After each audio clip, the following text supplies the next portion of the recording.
Never before published revelations emerge from the words of those who guard the living memory of those extraordinary apparitions. Information that connects Fatima and Garabandal in a prophetic design that is being fulfilled before our eyes. And what is about to be revealed about the great miracle could forever change our understanding of future events. Today, we will discover shocking connections between the secrets of Fatima and the prophecies of Garabandal. The precursor signs already underway. The crisis in the Church prophesied, and finally the most exclusive details ever revealed about the great miracle, through the extraordinary testimony of Rui Costa, leader and founder of the Apostolate of Garabandal. If these topics are close to your heart, help us spread them. A like can do so much, as well as your subscription to the channel. Thank you from the heart. In the world of Marian apparitions, there exist deep connections that often escape common understanding. What Rui Costa revealed during an interview on the channel O Crux Ave, by Xavier Errol and Monique, goes beyond all expectations. His words shed new light on events that seemed distant from each other, but that in reality are part of a single great divine plan that leads us toward the great miracle. Rui Costa, who has led the Apostolate of Garabandal since 2008 and who personally knew Maria Sirocco, the friend of the visionaries, has shared the profound meaning of Garabandal's central message: penance and sacrifice. A message that takes on today a dramatic urgency. The Virgin Mary at Garabandal was more intense compared to Fatima, Costa explained. If at Fatima she asked for sacrifices, at Garabandal she asks for more sacrifices. This is because the world in 1965 was already worse than that of 1917. And today, how much worse has it become? But what do penance and sacrifice really mean, according to the revelations of Garabandal? Costa reveals unprecedented details that show the Virgin Mary as a true spiritual educator. The teaching was methodical and profound. The Virgin Mary not only explained the concepts, but made them experience them through direct experience. During the ecstasies, the visionaries walked from the pines to the village, without feeling fatigue or cold. But then came the hardest lesson. The Virgin Mary said, "Now, in your natural state, you will have to go to the pines and do penance." She sent them at night, with temperatures below zero, snow, and freezing wind, to pray the rosary until 6 in the morning.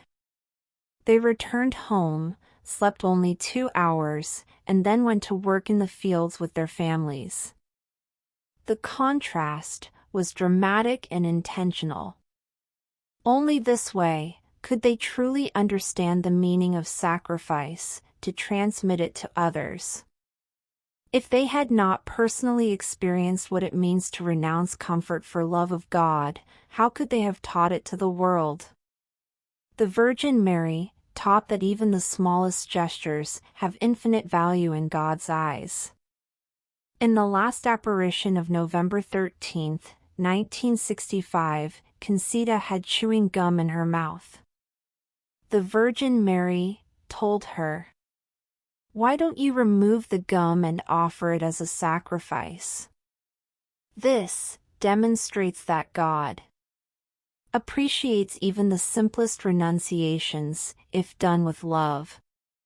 We ask for the Virgin Mary's help to be able to make small sacrifices every day. Let's write together in the comments, "Holy Mother, give me strength." Amen. This spiritual preparation now takes on an even more dramatic prophetic meaning in light of Costa's revelations about the precursor signs of the final events. The most shocking concerns a prophecy never publicly disclosed, revealed by German journalist Albrecht Weber after private conversations with Conchita. For example, he spoke of the prophecy of the Pope who will go to Moscow as a sign of tribulation before the warning. This will be the sign that the warning is imminent. When Conchita was asked to confirm, she said, "I don't remember it, but if Albrecht Weber said it, then it's true, because I trust him completely." And here comes the most terrifying detail. Upon the Pope's return to Rome from Moscow, violence and hostility will break out throughout Europe.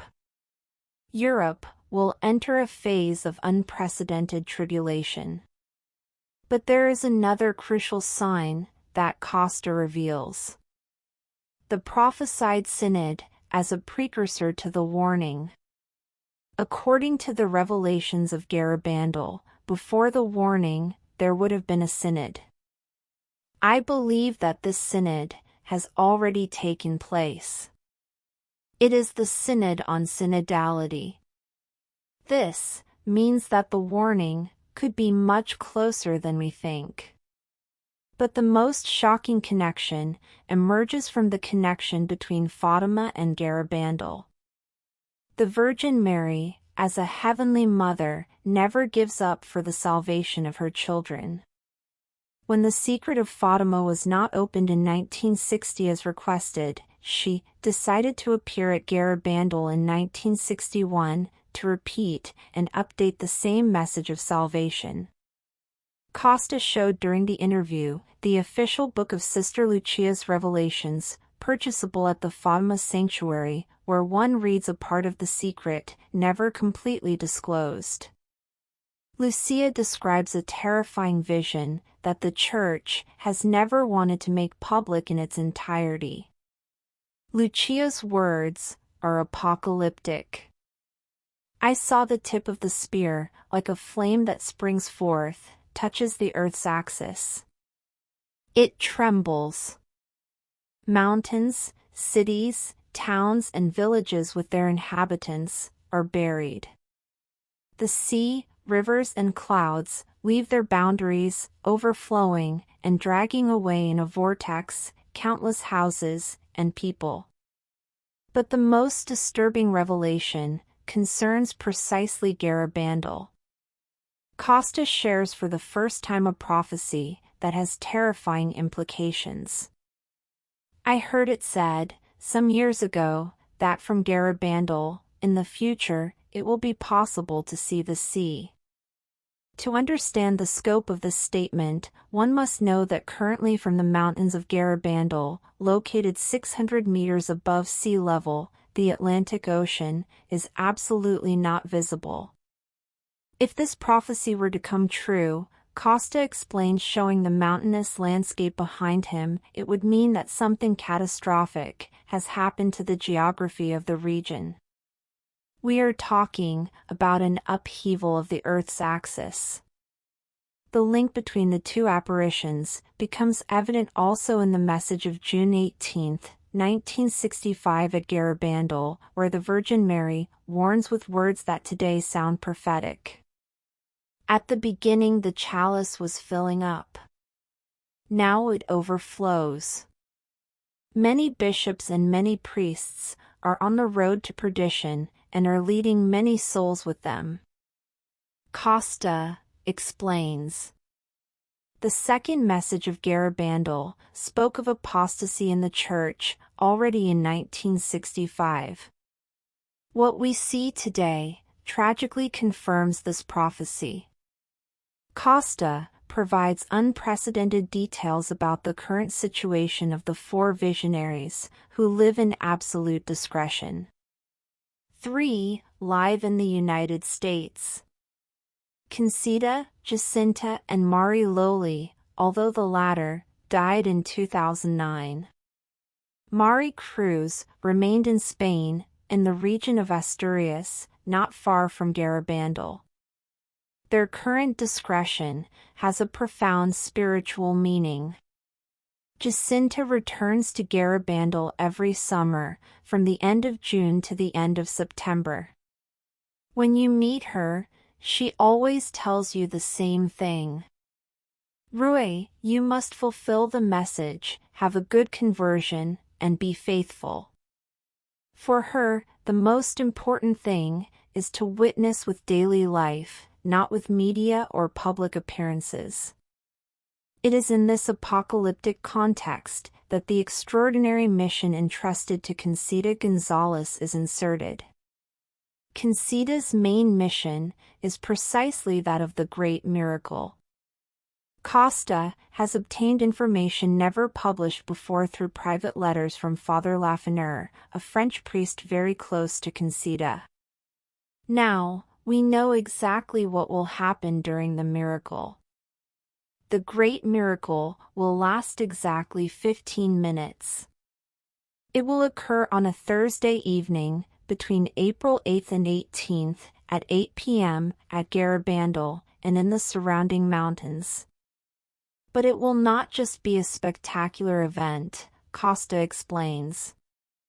It will be the most powerful manifestation of God in the history of humanity after the resurrection. During the miracle, two events will happen simultaneously, of cosmic scope. The priests present will perfectly understand the mystery of transubstantiation. They will see with their spiritual eyes what really happens during the Eucharistic consecration. The lay faithful, instead, will receive a complete understanding of the Trinitarian dwelling of the soul. They will understand how the Most Holy Trinity really lives in every soul in grace. All the sick present at Garabandal, at that moment, will be completely healed.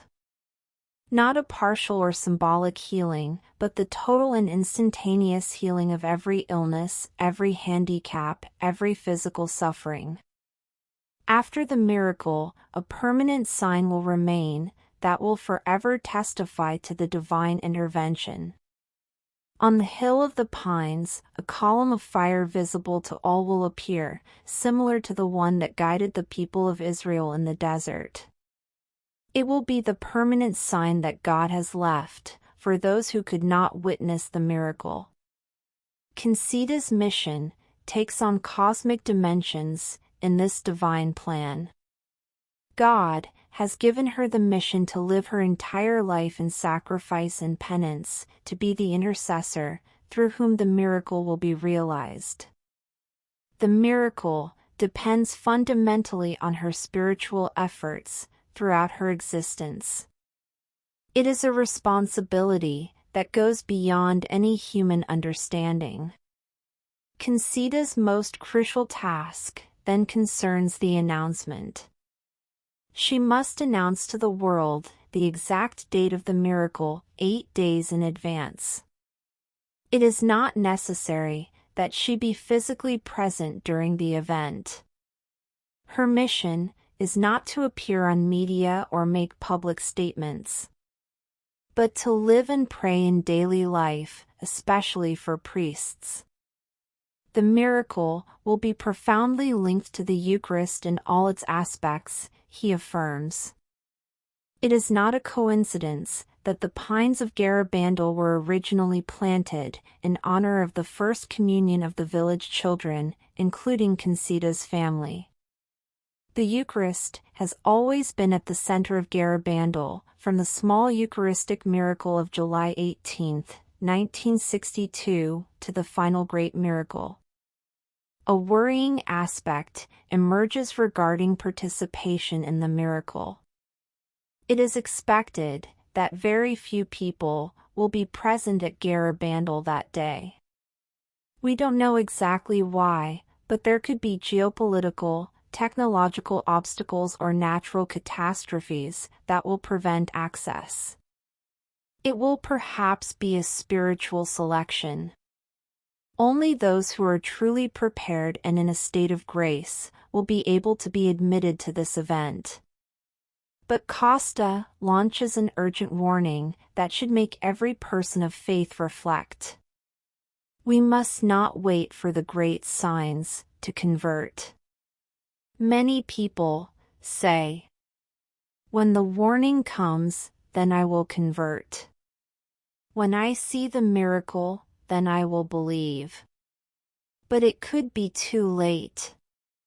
Conversion must happen now, before the final events.